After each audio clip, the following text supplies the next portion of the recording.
Ecuador no para.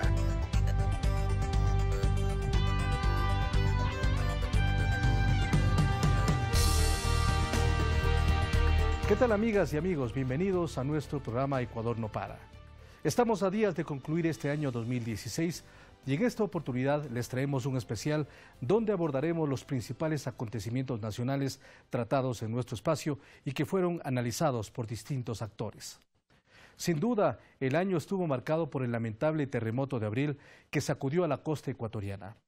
Para iniciar les presentamos un resumen de este acontecimiento y les contamos cuál fue la respuesta desde el Estado y la sociedad civil para hacer frente a esta emergencia.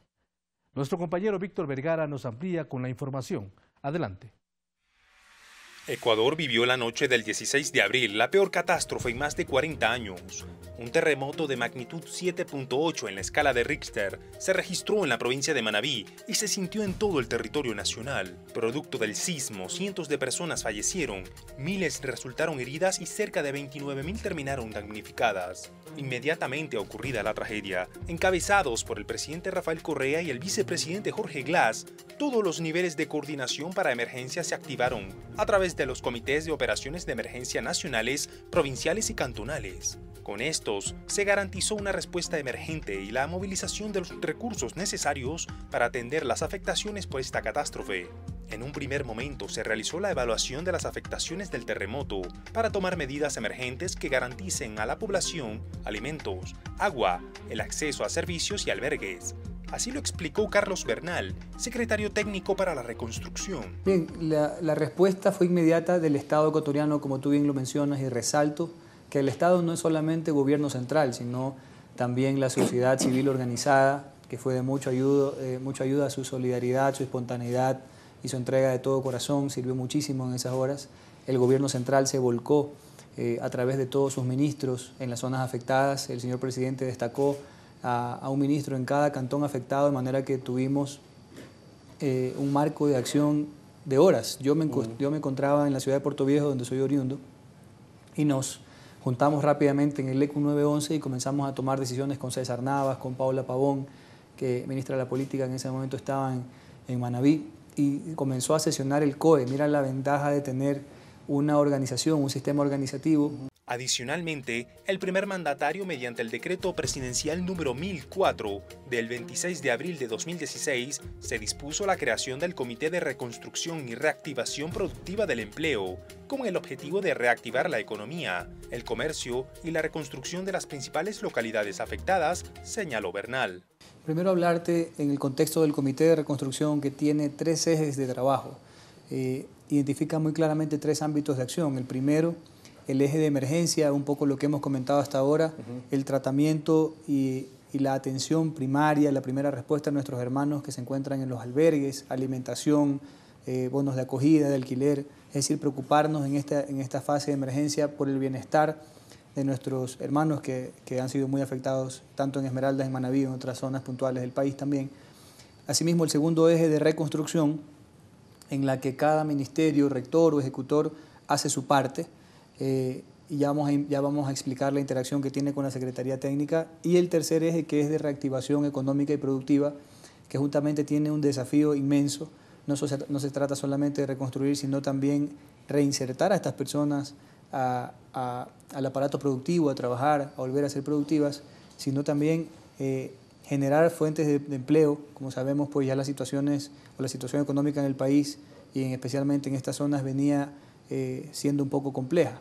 La ministra de Inclusión Económica y Social, Lidice Larrea, explicó que otras de las acciones del gobierno fue brindar a la ciudadanía atención psicológica a las personas albergadas para reconstruir el tejido social en la población. Obviamente el traspaso de estas personas damnificadas a los albergues. Dentro de los albergues nosotros tuvimos todos nuestros servicios, desde el cuidado de nuestras niñas y niños, adolescentes, adultos mayores. Entonces los servicios del MIES se trasladan dentro de los albergues, al igual que los servicios del Ministerio de Salud que hacían la referencia para algún subcentro o algún centro de salud cercano.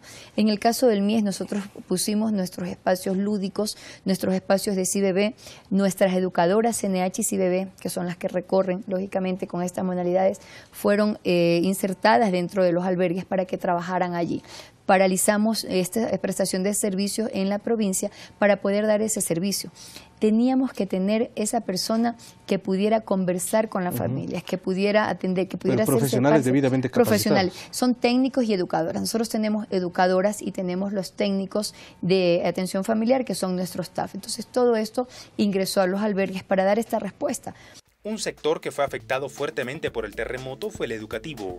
Augusto Espinosa, ministro de Educación, indicó que en este sector se revisó la afectación de los 2.651 planteles ubicados en la provincia de Manabí y el cantón Muisne de Esmeraldas. Se estableció que el 83% de las instituciones educativas no tuvo afectación o tuvo un nivel de afectación leve, mientras que el 17% restante tuvo afectación media o alta. Como resultado, se inició la reconstrucción de los establecimientos afectados para garantizar este derecho de la niñez y adolescencia.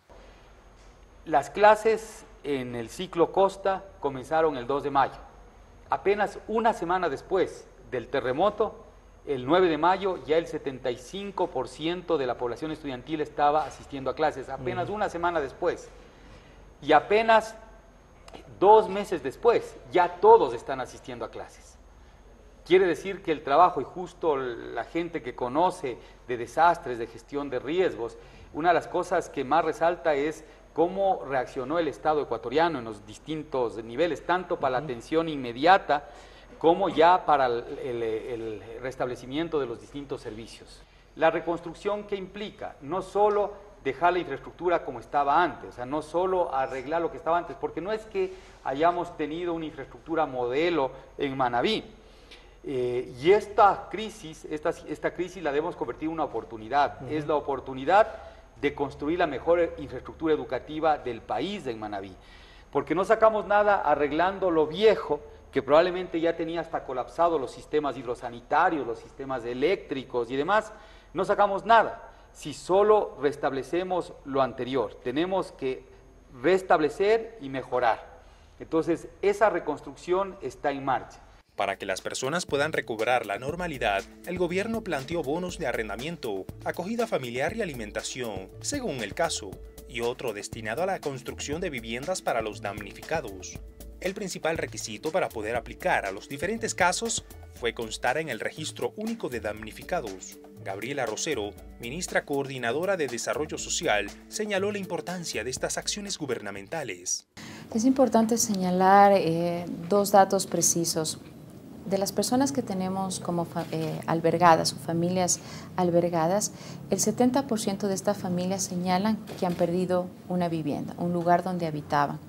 Y en segundo lugar, alrededor del 60% de estas familias señalan que han perdido un negocio o su fuente de generación de ingresos.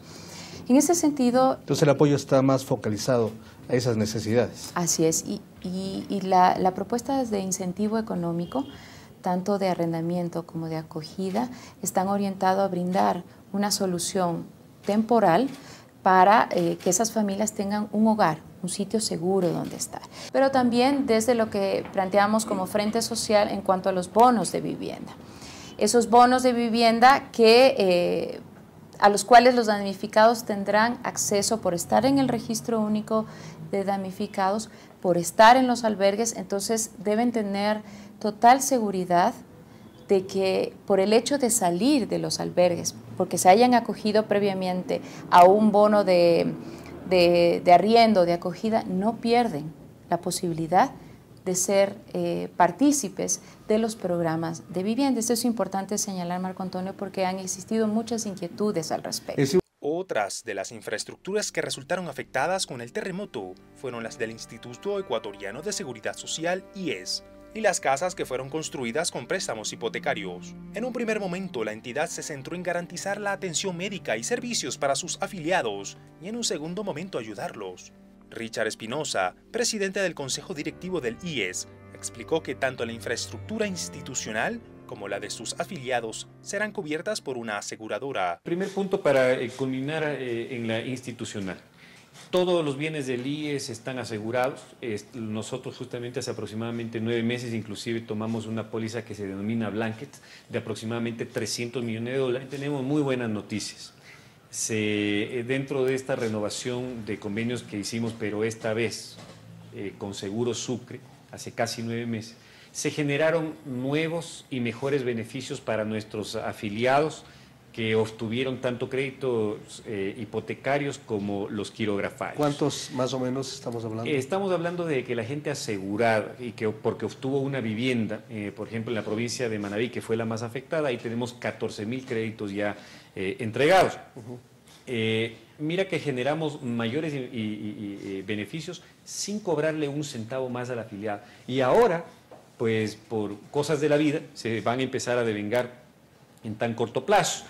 Entonces, lo que hemos hecho es trabajar de la mano entre el IES, el BIES y Seguro Sucre. Hemos mandado varias decenas de personas a los lugares en donde fueron afectados con puntos de información incluso móviles, entre los cuales se encuentran los peritos que revisan los daños que han sufrido las casas, 120 personas, solamente como peritos.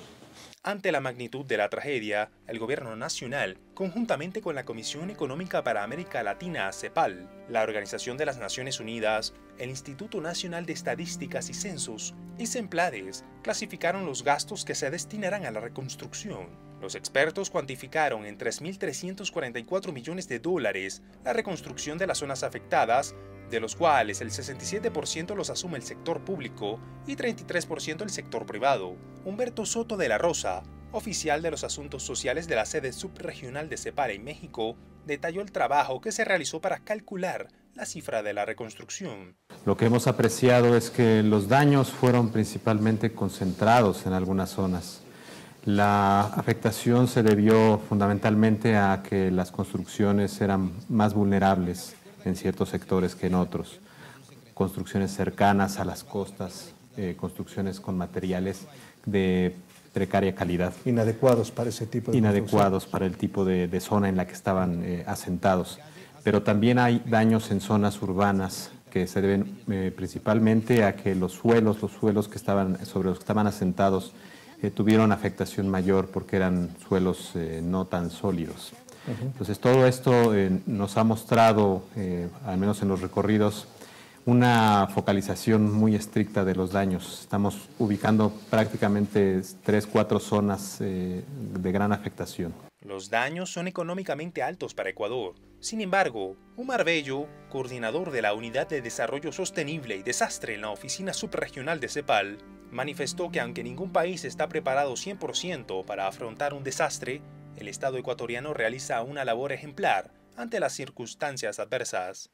Sí, la acción gubernamental creo que se dio una respuesta rápida a esto, pero hay que tomar en cuenta que eventos de una magnitud como esta normalmente rebasan las capacidades del Estado. No solo estamos hablando de Ecuador, sino de cualquier país en América Latina, incluso casi cualquier país en el mundo. Es importante que esto se tenga en cuenta. Es realmente una situación extraordinaria la que está ocurriendo luego de un evento de una magnitud como este. Por lo tanto, es algo normal que las capacidades del Estado internacionalmente sean rebasadas al principio de este tipo de evento. Acá lo importante no es cómo se reaccionó 24 horas después, sino que lo que hemos de alguna manera notado en estas semanas acá es que la actuación del Estado ha sido sostenida y ha ido incrementándose a medida de esta semana. Y esto no solo es algo en términos de la atención propia de la emergencia. Si pensamos en lo que va a venir después, en el proceso de reconstrucción, que quiero enfatizar esto, un proceso de reconstrucción no es algo de 2 semanas, de 3 semanas, ni de un mes, es algo de largo aliento. Para avanzar lo más pronto posible en la recuperación de las zonas afectadas por el terremoto, el presidente Rafael Correa anunció el pasado 20 de abril las medidas temporales que se tomarán desde el Estado para atender la crisis.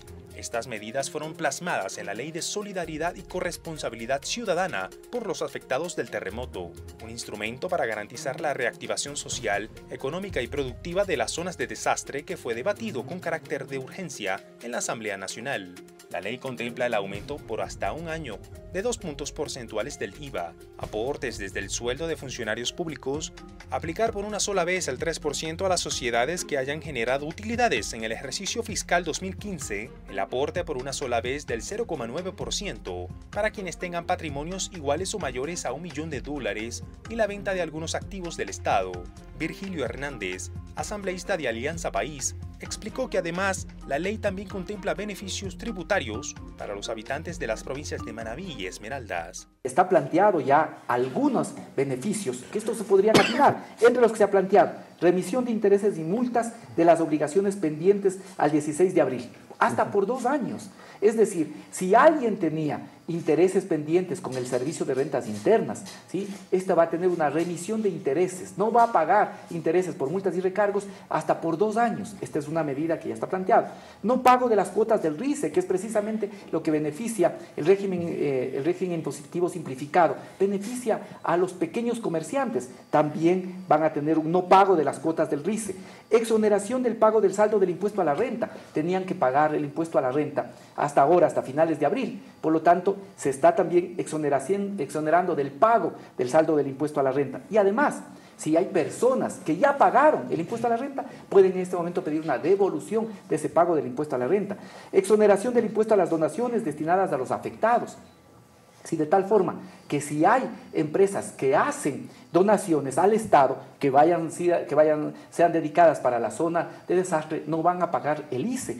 Devolución del IVA a los consumidores, de tal forma que ahí en Manabí, por ejemplo, no sean golpeados con el incremento del IVA. Manabí y Esmeraldas se levantan ante la adversidad gracias a la gestión estatal y la solidaridad de la sociedad civil, empresa pública, organizaciones internacionales y países amigos. A través de la campaña Ecuador Listo y Solidario, toneladas de ayuda humanitaria entregadas por la población fueron canalizadas hacia la costa ecuatoriana. De la misma manera, miles de personas se trasladaron a las provincias afectadas para ayudar a los damnificados. A estas muestras de solidaridad de las y los ecuatorianos se sumó el apoyo internacional. Líderes del mundo y organizaciones como la Agencia de la Organización de las Naciones Unidas para los Refugiados, ACNUR, la Unión Europea, la Cruz Roja, CELAC y UNASUR se solidarizaron con el país y enviaron donaciones y equipamiento para ayudar en el rescate de las víctimas, la atención a damnificados y reconstrucción. Países como China, Venezuela, Bolivia, Chile, Colombia, Perú, México, Argentina, Estados Unidos, Canadá, Corea del Sur, España, Rusia, Italia, Suiza e Irán, entre otros, ayudaron a nuestro país, mientras que los mandatarios sudamericanos de Colombia, Bolivia y Perú visitaron las zonas afectadas por el sismo. De esta manera, aproximadamente a 9 meses de la tragedia, Ecuador no para y sigue adelante. Ya volvemos con Ecuador no para.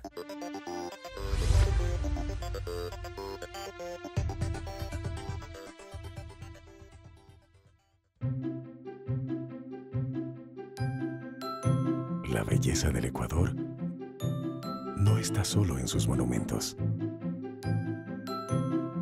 en sus montañas, en sus costas, en su Amazonía, o en sus atractivos turísticos, o en sus experiencias únicas. Está en tu alegría, en tu calidez y honestidad, en la forma cariñosa de recibir a los turistas y en tu hospitalidad. Así convertimos al Ecuador en potencia turística, porque su belleza está en la gente. La Agencia Andes, la primera agencia de noticias del Ecuador, te invita a conocer su agenda diaria informativa con la actualidad política, económica, deportiva y cultural de nuestro país. Ingresa a www.andes.info.es, donde podrás disfrutar de nuestros reportajes especiales, fotografías de todos los rincones del país y demás productos audiovisuales. Sigue nuestras noticias en Facebook, Twitter, YouTube y Flickr. Agencia Andes, la primera agencia de noticias del Ecuador. Continuamos con Ecuador no para.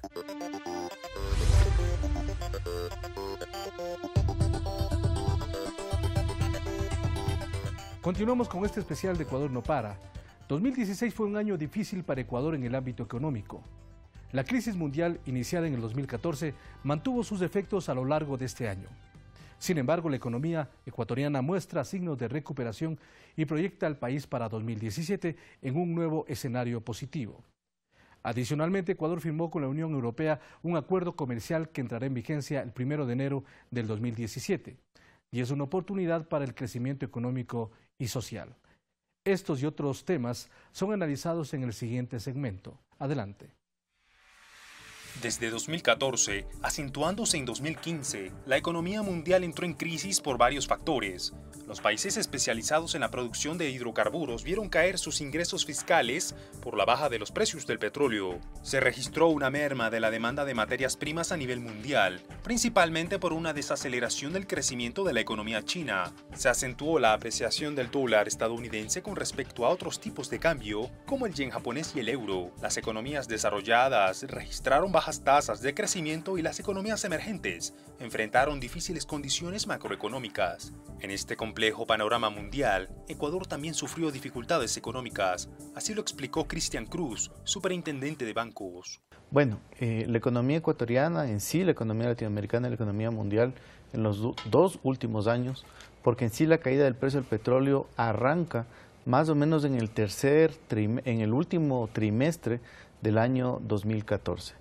Es decir, ya hemos tenido que enfrentar 2 años de este shock externo, principalmente por un tema de la caída de los precios de los commodities, en el caso del Ecuador, puntualmente el tema del precio del petróleo, ahondada por una apreciación del tipo de cambio, es decir, que el dólar se volvió menos competitivo, volvió a nuestras exportaciones menos competitivas en el mercado internacional, lo cual ahondó en una crisis de un shock externo que ha tenido que enfrentar nuestro país.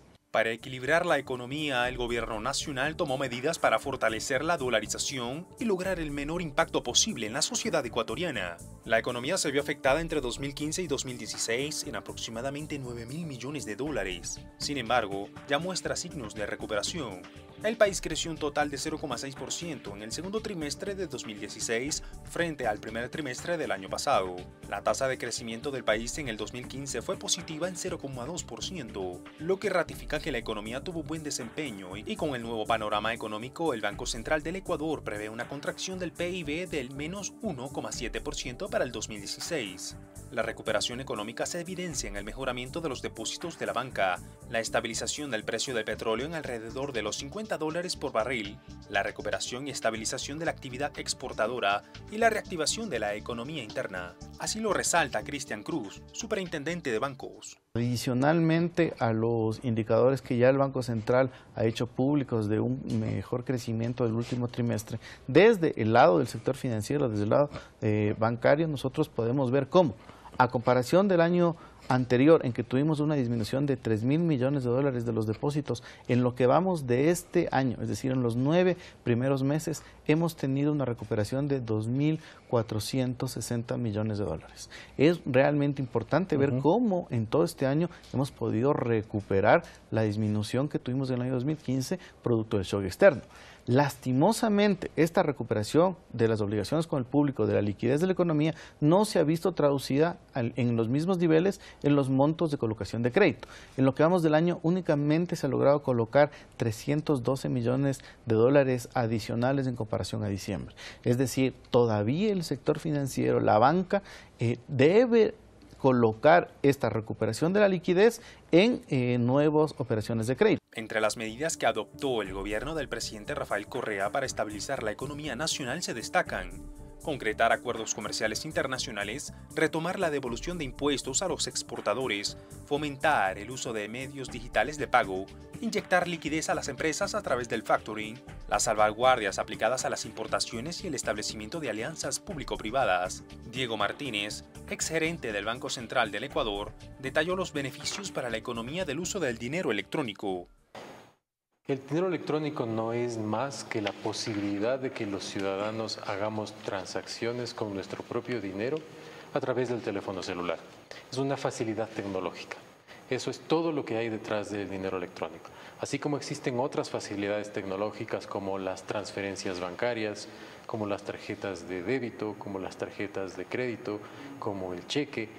El mundo cambia, el mundo está avanzando y por lo tanto se van incorporando nuevas formas de hacer transacciones. Y el celular es una de aquellas, con una ligera diferencia. El celular está disponible para todos los ciudadanos que tengan un celular, sin importar si ese ciudadano tiene o no tiene una cuenta bancaria o una cuenta en una cooperativa o una cuenta en una mutualista. Es decir, es un medio de pago disponible para absolutamente todos los ecuatorianos que lo quieran utilizar, independientemente de si tienen un teléfono inteligente o no, o un teléfono básico, independientemente de con cuál de las 3 operadoras de telefonía tengan su línea telefónica e independientemente o no de si tienen una cuenta bancaria. Así como para el ciudadano y las empresas el uso de la telefonía celular para hacer pagos implica ahorro porque te devuelven una parte del IVA y para las empresas permite que pagues menos anticipo del impuesto a la renta, para el país tiene fundamentalmente 2 ventajas. La primera es ahorro porque en el Ecuador los dólares no se hacen en el Ecuador, los dólares se traen del extranjero, pero los dólares que utilizamos en las transacciones cotidianas se dañan, los billetes ustedes han visto se deterioran y hay que cambiarlos. Cuando el Ecuador tiene que cambiar billetes, tiene que recopilar esos billetes, ponerlos en un avión y mandarlos a Estados Unidos para traer a cambio billetes nuevos. Eso tiene un costo. El costo del avión, el costo de la seguridad, el costo del transporte, el costo de... que todo esto suma una importante cantidad. Eso, al utilizar medios electrónicos, no solo el celular, cualquier medio electrónico, hace que los billetes se gasten de una manera más lenta y por lo tanto tengamos cada vez que mandar menos a cambiar. Eso fortalece la dolarización y nos da un ahorro. Pero el principal elemento de ventaja que tiene la utilización de la telefonía para hacer pagos es que nos ayuda a que las transacciones sean mucho más rápidas. A diferencia de la utilización del efectivo, que implica que nosotros como ciudadanos llevemos los billetes y las monedas al sitio donde queremos hacer un pago por el bien o un servicio y que a su vez esa persona que nos vendió este bien o servicio tenga que llevar los billetes y pagarle a su proveedor, implica tiempos de transacción, demoras.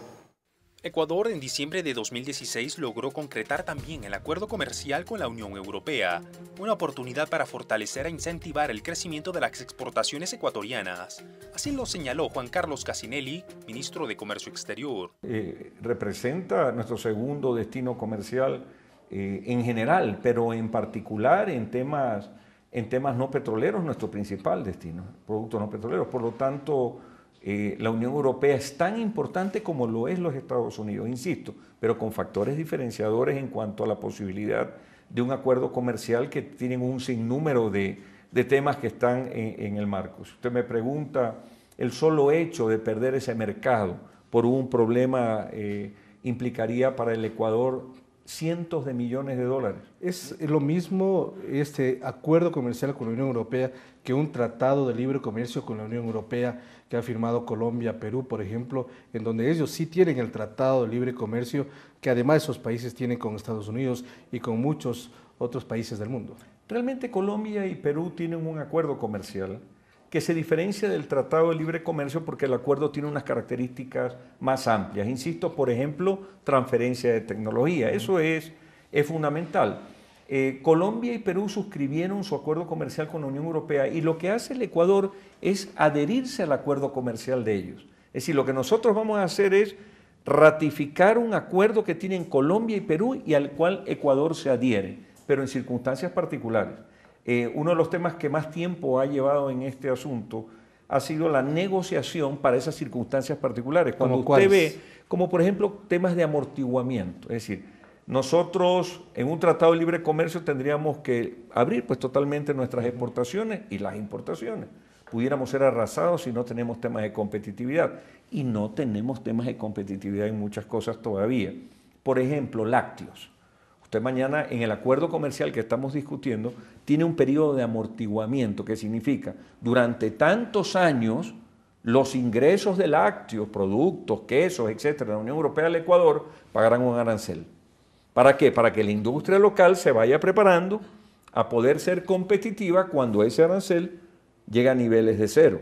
Con la entrada en vigencia del acuerdo el 1 de enero de 2017, Ecuador garantiza el ingreso de sus productos a uno de los mercados con mejores ingresos per cápita del mundo, indicó Marianne Van Steen, embajadora de la Unión Europea en Ecuador. Son más de 500 millones de consumidores con un poder adquisitivo bastante alto. Y bueno, eso sí, presenta un potencial muy grande por las exportaciones de este país, pero siempre cuando me lo dicen es, bueno, así es un mercado grande, pero hay que prepararse y hay que saber que el mercado es tan grande que hay que saber que hay diferencias entre el norte y el sur, entre Bélgica y Finlandia, entre Portugal y Suecia. Entonces yo pienso que sí hay un potencial, pero hay que aprovechar del potencial. Yo pienso que sí es también una tarea de nosotros y del Ministerio de Comercio y también de la Agencia ProEcuador, FedExport, Corpey. Estamos trabajando todos juntos para tratar de explicar un poco a todos los que tienen intereses para exportar sus productos a este mercado gigantesco europeo, cómo hacerlo, qué va a cambiar con el acuerdo, cómo pueden aprovechar, qué son las oportunidades. Yo pienso que sí, no solamente hay que tener un acuerdo, hay que aprovechar también el acuerdo. Van Steen aseguró que la madurez política y el desarrollo económico de nuestro país fueron aspectos fundamentales para que la Unión Europea resuelva concretar el acuerdo multipartes con Ecuador. Hemos visto un cambio, un crecimiento económico muy importante en este país. Y eso también, bueno, demuestra que nosotros tenemos toda la voluntad y la confianza de subir las relaciones que tenemos con el país a otro nivel, ¿no? Y yo pienso que con el acuerdo comercial es una manera de mostrar el respeto que tiene la Unión Europea por el crecimiento realizado en este país. Sí nos damos cuenta también que ahora hay una situación económica que es un poco más difícil, pero bueno, estamos aquí también para no solamente estar al lado cuando las cosas van bien, pero también cuando las cosas van son un poco más difíciles. Entonces, sí, en términos de inversión, yo pienso que sí la confianza está. Y yo pienso que el acuerdo lo que hace, como lo he dicho, es el marco estable jurídico establece una forma más de confianza, y la confianza es lo que necesitan los operadores económicos aquí en este país, pero también en la Unión Europea. Otra de las acciones que tomó el Estado para estabilizar la economía fue la Ley Orgánica para el Equilibrio de las Finanzas Públicas, que tiene la finalidad de optimizar el sistema tributario y garantizar un sistema fiscal más justo y equitativo. El proyecto es parte de un programa económico integral que impulsa el gobierno nacional, en el que se avanza para fortalecer la dolarización, mantener el empleo y defender la producción nacional. Enfatizó así Leonardo Orlando, director general del Servicio de Rentas Internas. Primero es importante anotar en el marco de que se realiza esta propuesta de cambios en el ordenamiento tributario. Está anclado a un programa macroeconómico integral que busca defender el régimen de dolarización, mantener los niveles de empleo y promocionar, promover y proteger la producción nacional. Porque para el gobierno de la Revolución Ciudadana y para toda la sociedad en su conjunto, primero debe ser lo nuestro. Y hay que promover los emprendimientos y hay que tratar de estimular, de mantener, de proteger los niveles del empleo. Preocupación central, el ser humano antes que el capital, que es un objetivo de política pública, es un objetivo y un precepto ideológico y constitucional de este gobierno, de la Revolución Ciudadana, de que el ser humano debe anteponerse ante todo y ante el capital, obviamente. Si en estas circunstancias y este contexto internacional de shocks externos, de la baja del precio del petróleo fundamentalmente para el Ecuador, ¿habría alguna reforma de este nivel? Básicamente, en este caso, nosotros tenemos que responder como gobierno, como Frente Económico, liderado por el propio presidente de la República, tenemos que responder con medidas eficaces, efectivas, a una coyuntura económica compleja. En este escenario económico, en 2016, el gobierno del presidente Rafael Correa cumplió 9 años en el poder. Todas sus medidas han apuntado en este tiempo a la justicia y equidad social, lo que se ha reflejado en lo que hoy se conoce como la década ganada.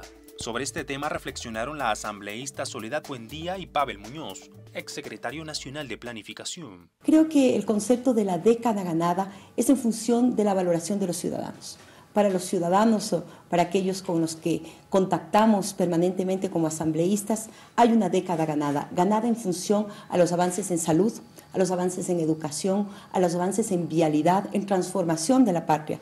¿Cómo no decir y hablar de una década ganada cuando tenemos 450.000 niños que salieron de los basurales en los que tenía la partidocracia estancada nuestra niñez? Y están hoy en educación gratuita, tienen desayuno escolar, tienen textos escolares, tienen un uniforme y les permite ese conocimiento que va a hacer que esos niños puedan ser los que construyan la patria, que esos sueños les permitan alcanzar una de las 14.000 becas.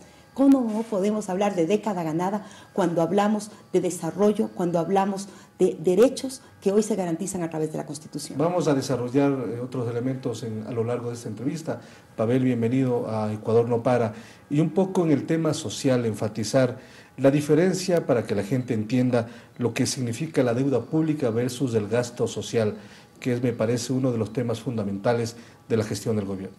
Muchas gracias, un saludo para ustedes que hacen el programa, lo mismo para Sol, compañera también de este proceso político, y a la ciudadanía que nos puede ver. Digamos, para encuadrar esto creo que habría que señalar dos elementos. Ecuador en estos 10 años ha crecido más que el promedio latinoamericano, eso hace parte de esta década ganada. Y una parte importante de ese crecimiento está explicado por la importante inversión pública que se ha hecho. Hemos sido el país que ha llegado a invertir hasta 3 veces más que el promedio latinoamericano. En estos 9 años, 10 años ya, hemos invertido nosotros cerca del 10% del Producto Interno Bruto en un conjunto de necesidades económicas, sociales, productivas que la patria tenía represadas. Y en ese sentido, una parte ha sido con los ingresos que hemos tenido de la venta de nuestros productos de exportación, el petróleo, el camarón, las flores, el cacao, y otra parte ha venido también, digamos, de un financiamiento. Todos los países del mundo que están en un proceso de desarrollo hacen esto. Ecuador tiene más bien una restricción, tanto constitucional como legal, de no superar un límite de endeudamiento respecto a su Producto Interno Bruto, que es del 40%. Nosotros en este momento estamos con un porcentaje de deuda respecto al Producto Interno Bruto de 33% aproximadamente. Esos son 7 puntos más abajo de nuestro límite legal y al menos unos 4 puntos más abajo del promedio latinoamericano. Estos logros se reflejan en la disminución de la pobreza y la desigualdad, como lo señala José Rosero Moncayo, director del Instituto Nacional de Estadísticas y Censos, quien explicó la nueva modalidad de medición de la pobreza multidimensional. Claro, una persona pobre multidimensional se define si es que está privado en al menos 4 de estos 12 indicadores asociados a derechos del buen vivir. Si no tiene al menos acceso una a tercera parte. 4 de los 12 indicadores. Claro, dentro de estos indicadores tenemos, por ejemplo, la inexistencia a educación básica y bachillerato, por dar un ejemplo en la dimensión de educación, la no contribución al sistema de pensiones en la dimensión de trabajo y de seguridad social, el no tener agua por red pública, justamente en la dimensión de salud y agua, o vivir en hacinamiento en la dimensión de hábitat. Entonces, si estamos privados en al menos 4 de estos indicadores, de estas 12 dimensiones, somos pobres multidimensionales. Y si estamos privados en la mitad de estos 2 indicadores, decimos que tenemos extrema pobreza multidimensional. ¿Y si hay porcentajes de la población que están acá en la extrema pobreza, digamos? Claro, entonces tenemos, digamos, en pobreza multidimensional tenemos 3 grandes indicadores. El primero es la tasa de pobreza multidimensional, que define el porcentaje de la población que está en esta situación de pobreza multidimensional.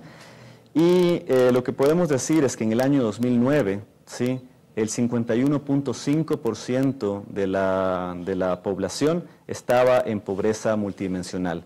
Para el año 2015 es el 35% de la población, lo cual significa que ha habido una fuerte reducción y un gran logro en términos de reducción de pobreza multidimensional. El cambio en el país es también institucional y en todos los niveles del gobierno. María Caridad Vázquez, secretaria ejecutiva del Consejo Nacional de Competencias, explicó esta transformación. Antes de la Constitución lo que teníamos era una especie de descentralización a la carta. Es decir, el alcalde que mayor fuerza política tenía o el que más gritaba, le daban una competencia y el ministro de turno, si quería, le quitaba la competencia o el alcalde devolvía. Es decir, no me beneficia políticamente esta competencia. Políticas. Así es. Me quedo con la carne y le doy a usted el hueso. Entonces, sí era, digamos así, un debate poco transparente, porque en realidad no era una autonomía o una descentralización completa, sino aquello que me convenía. Y además, al vaivén político de que cualquier presidente o ministro pueda quitarle la competencia a un gobierno autónomo. En este momento es otro escenario completamente distinto. Primero, la Constitución del año 2008 nos dice que la descentralización es obligatoria para todos los niveles de gobierno. Nos marca claramente qué competencias se tienen que descentralizar y lo más importante es que crea una institución que cuantifica con cuántos recursos se van a entregar las competencias, de tal manera que sea sostenible. Ya volvemos con Ecuador no para.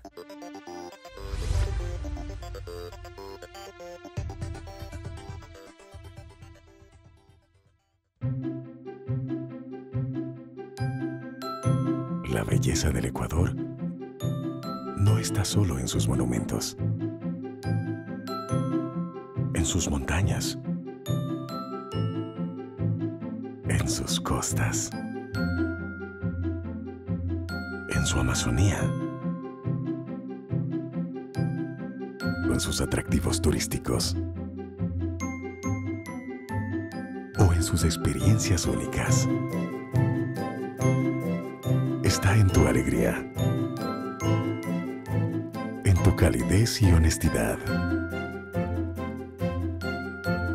en la forma cariñosa de recibir a los turistas y en tu hospitalidad. Así convertimos al Ecuador en potencia turística, porque su belleza está en la gente.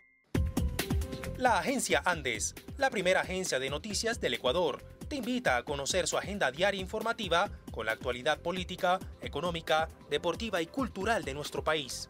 Ingresa a www.andes.info.es, donde podrás disfrutar de nuestros reportajes especiales, fotografías de todos los rincones del país y demás productos audiovisuales. Sigue nuestras noticias en Facebook, Twitter, YouTube y Flickr. Agencia Andes, la primera agencia de noticias del Ecuador. Continuamos con Ecuador no para.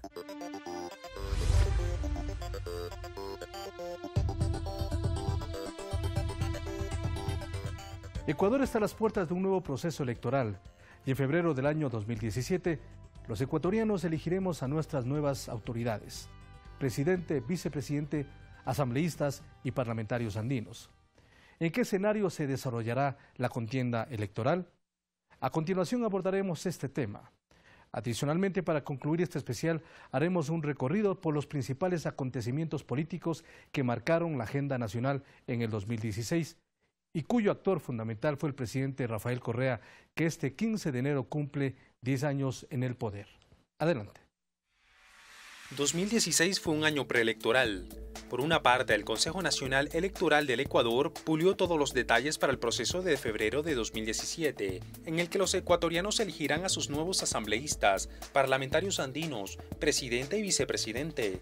Juan Pablo Pozo, presidente del Consejo Nacional Electoral, aseguró que todo está listo para enero de 2017 y el próximo 19 de febrero realizar las elecciones generales.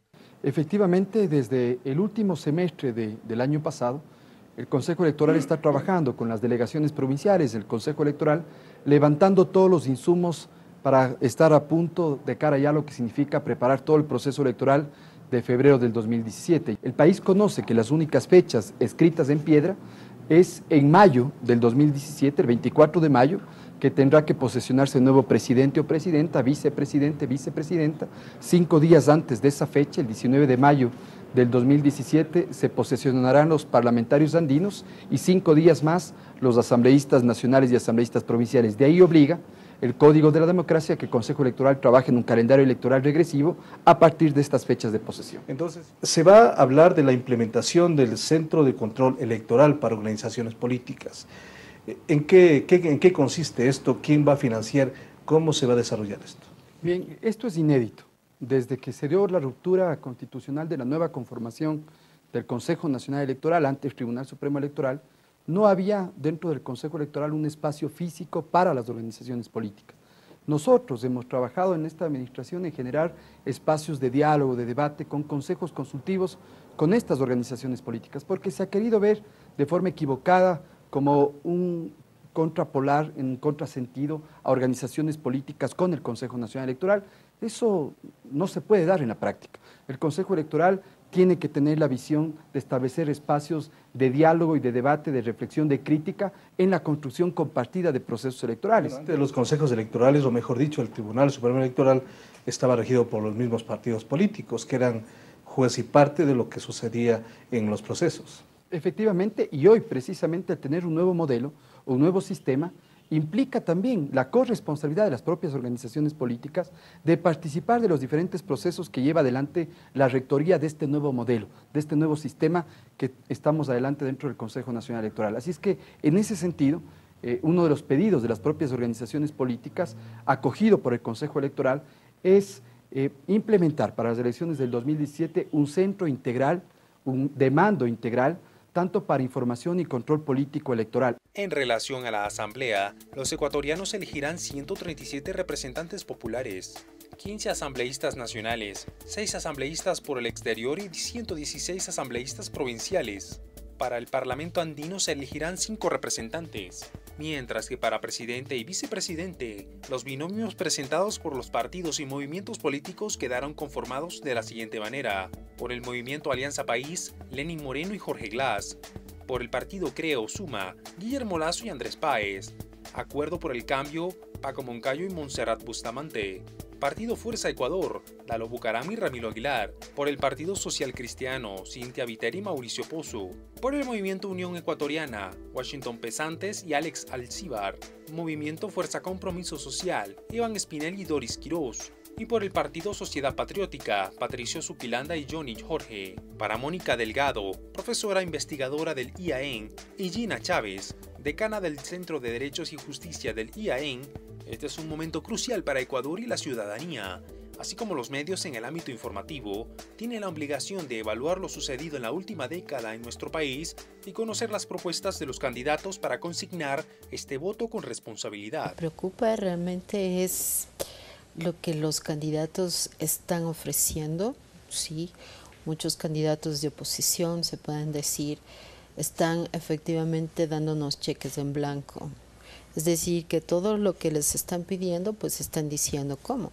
Hay candidatos que ofrecen 1 millón de puestos de empleo, que ofrecen nuevamente casas, estabilidad desde el punto de vista económico, pero no han analizado efectivamente que nosotros hemos vivido una estabilidad, que nosotros también estamos en una posición que necesitamos seguir atrayendo inversión extranjera. Nadie ha hablado de eso.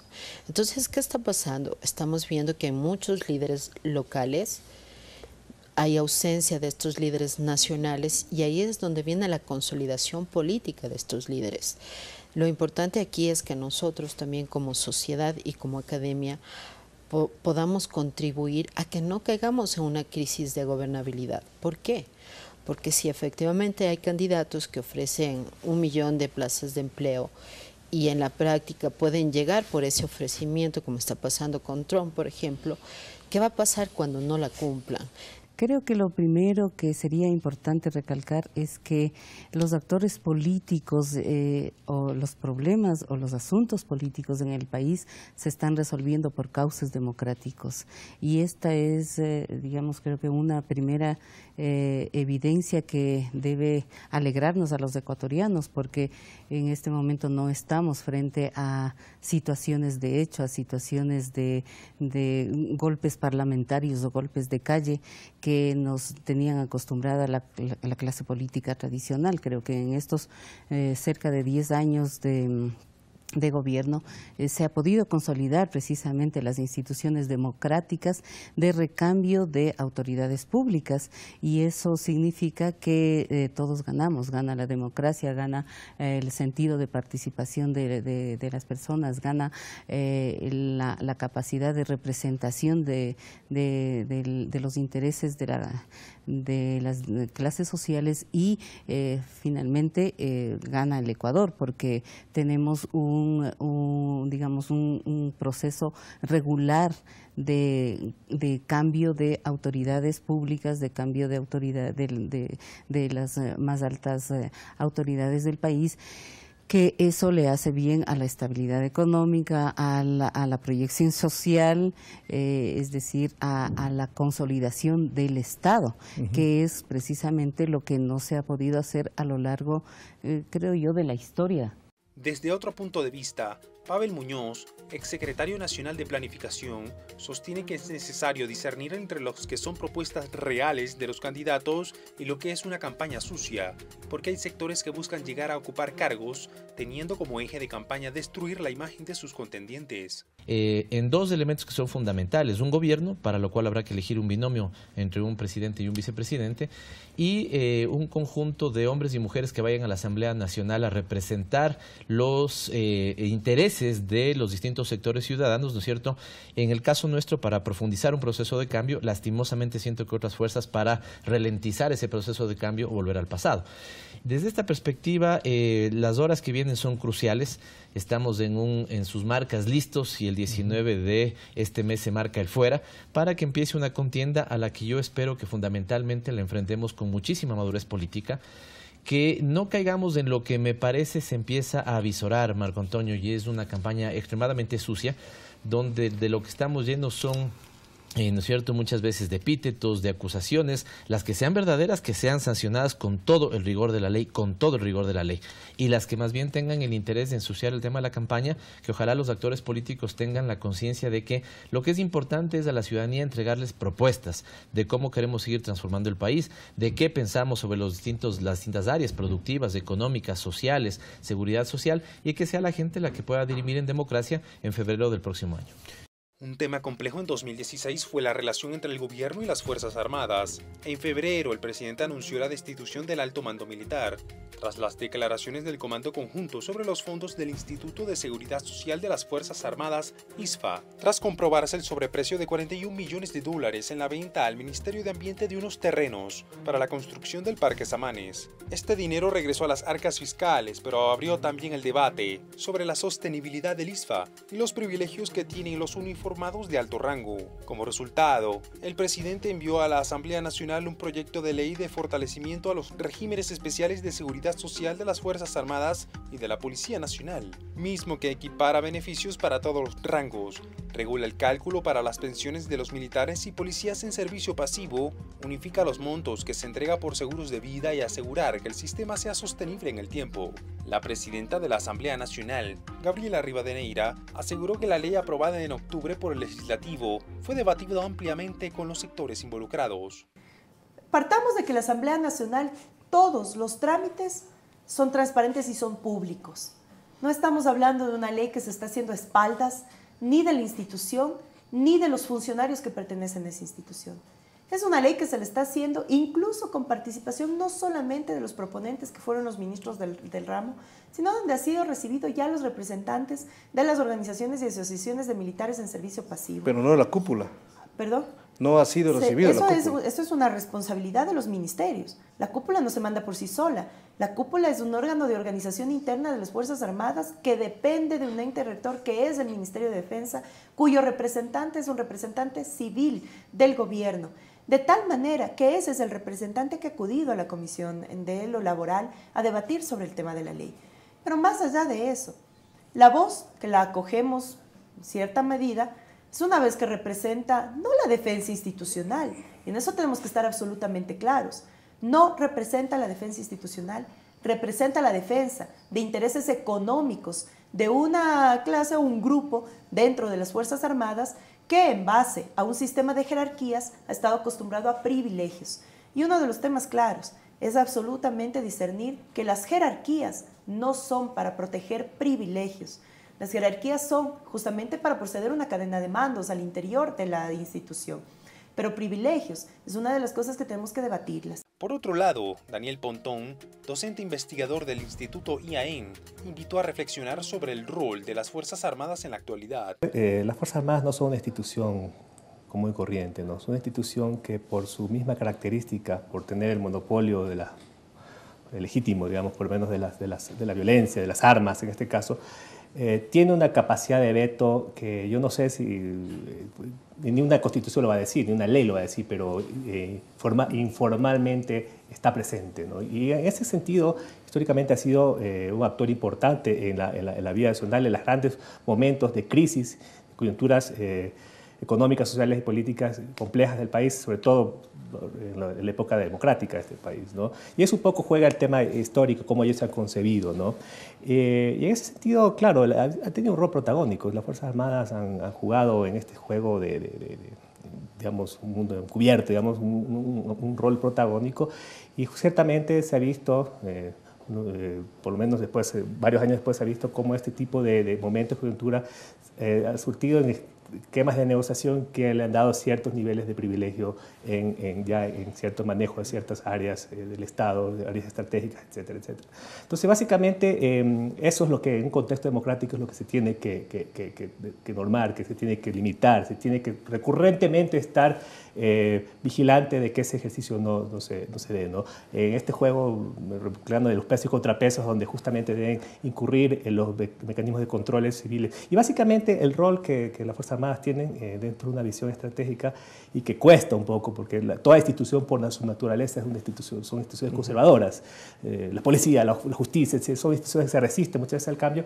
Es justamente que en este juego de construcción social, el poder civil tiene que constantemente recordar a las Fuerzas Armadas cuál es su naturaleza y cuál es su rol. Para el director del Centro Andino de Estudios Estratégicos, Mario Ramos, otro tema a analizar es la politización de las Fuerzas Armadas, pues la difícil relación entre el Estado y la institución se vio matizada por los insultos de uniformados al presidente de la República y el uso político del tema por militares en servicio pasivo y políticos.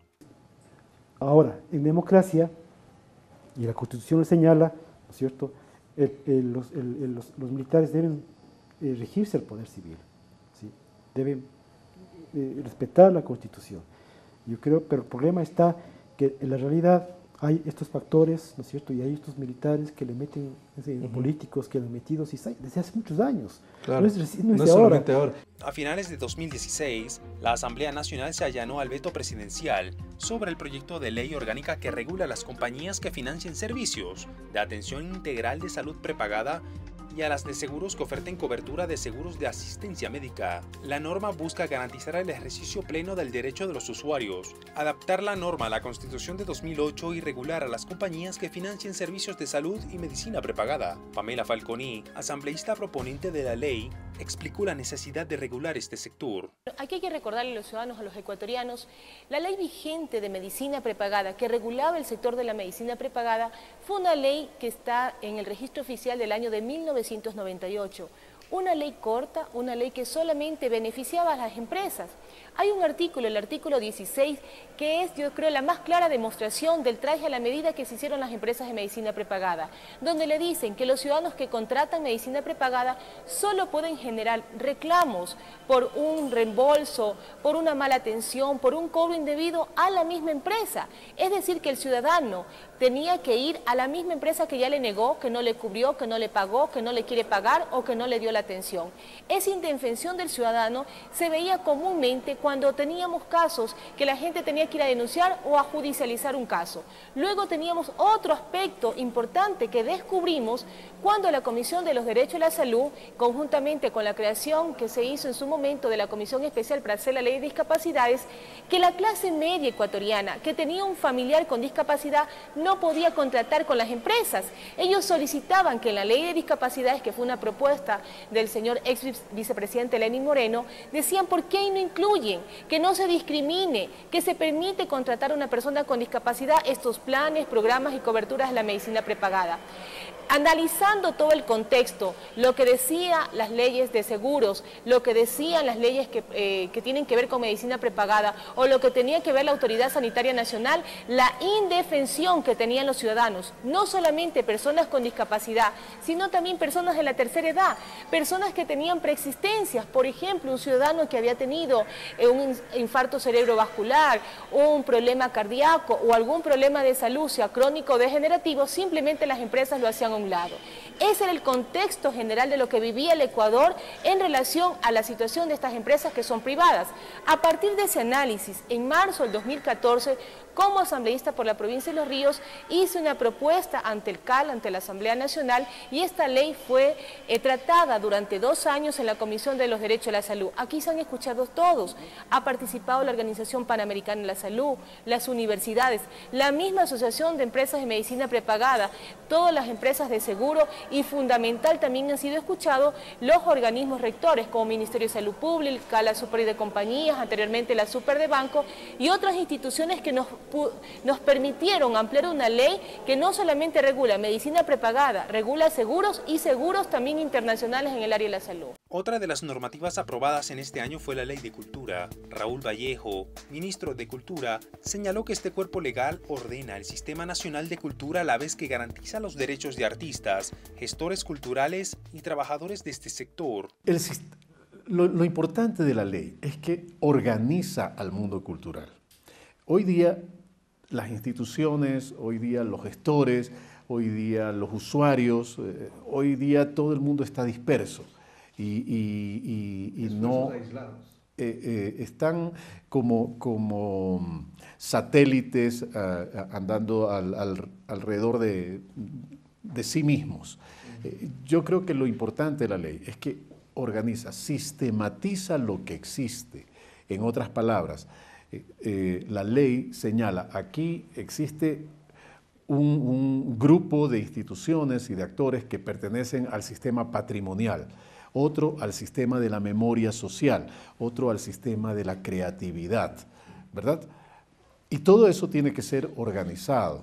Y todo eso tiene que ser organizado para que la práctica cultural, para que las prácticas culturales se desarrollen en plena libertad, en el entendimiento de una identidad nacional que convoca a las identidades diversas, múltiples, y además en el reconocimiento del trabajo del artista, del trabajo de los gestores culturales como un trabajador de la cultura que goza de los beneficios de la seguridad social.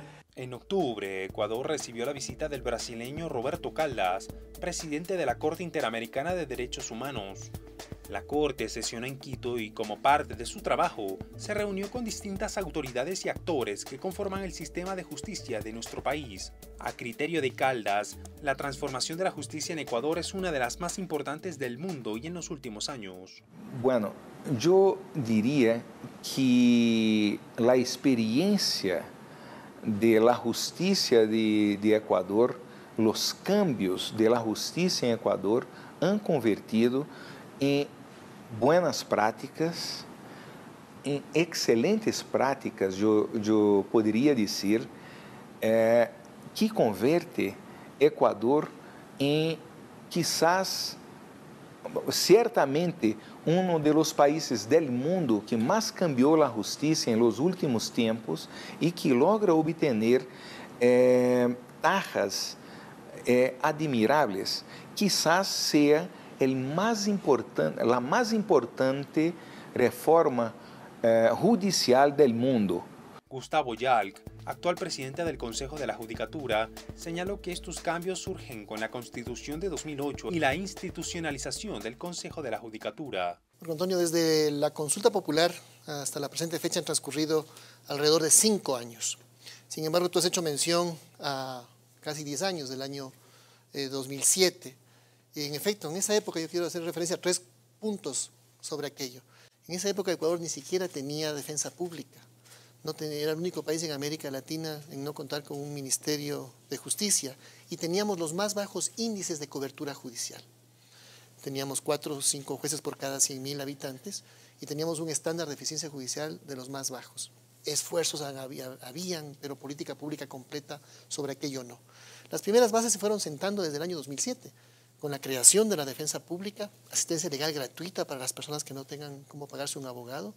Se creó un Ministerio de Justicia y Derechos Humanos, con el objetivo de generar política pública de lo que significa la protección de derechos de los ciudadanos y fortalecer el sistema de justicia ecuatoriano. A partir de enero del 2013 nos fijamos ya esta visión integral completa de la transformación de la justicia, ya sobre la base, por supuesto, de los avances que se dieron en la etapa de transición en el primer año y medio, fundamentalmente a nivel de ciertas infraestructuras, pero este es medio fundamental, tiene que complementarse con una visión global, ya con una mirada de mediano y largo plazo, como lo estamos ejecutando ahora, con una visión completa.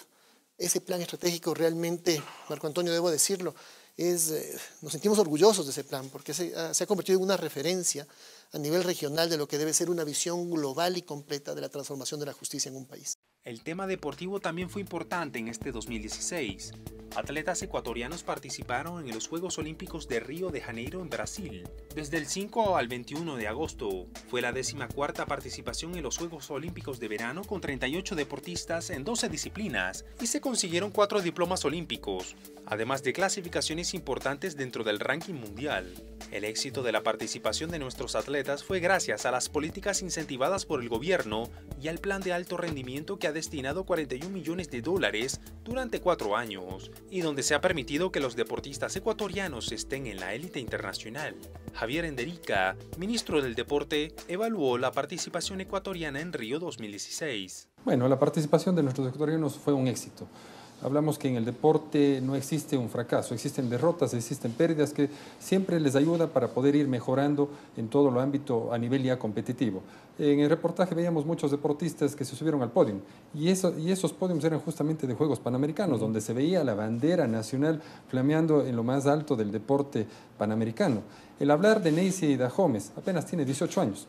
Alexandra Escobar, si podemos decir que está terminando ya su ciclo olímpico, su trayectoria deportiva de alto nivel competitivo, es 4º lugar, que estamos repitiendo de lo que fue Jorge Delgado Múnich del 72. Sin embargo, ella no ha descartado que se va a retirar de los Juegos, definitivamente. Sí, tuvimos una conversación con Alexandra, todavía estamos ahí tratando de ver qué es lo que la aspiración de Alexandra de retirarse, y si es que se retira tendremos que garantizar un plan de desentrenamiento, un año para que pueda seguir compitiendo, quizás ya no al nivel de un ciclo olímpico, pero sí a un nivel internacional que le permita también el cuerpo desentrenar.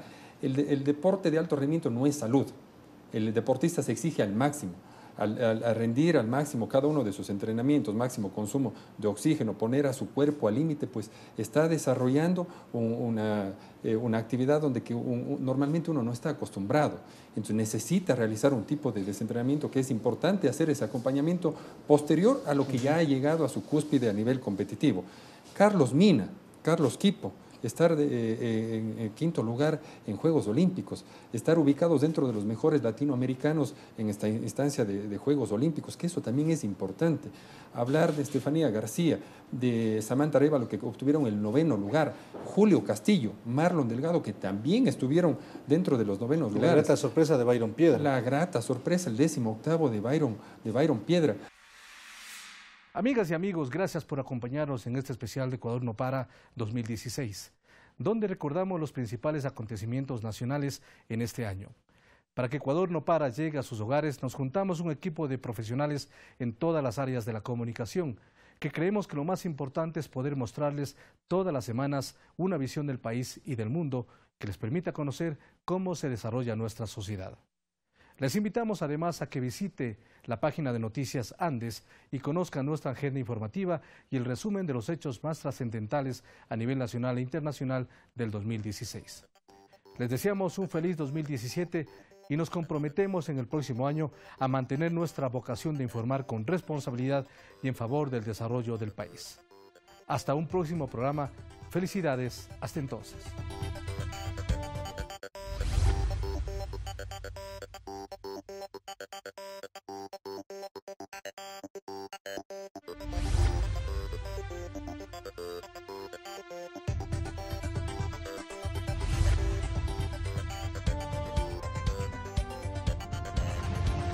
Ecuador no para.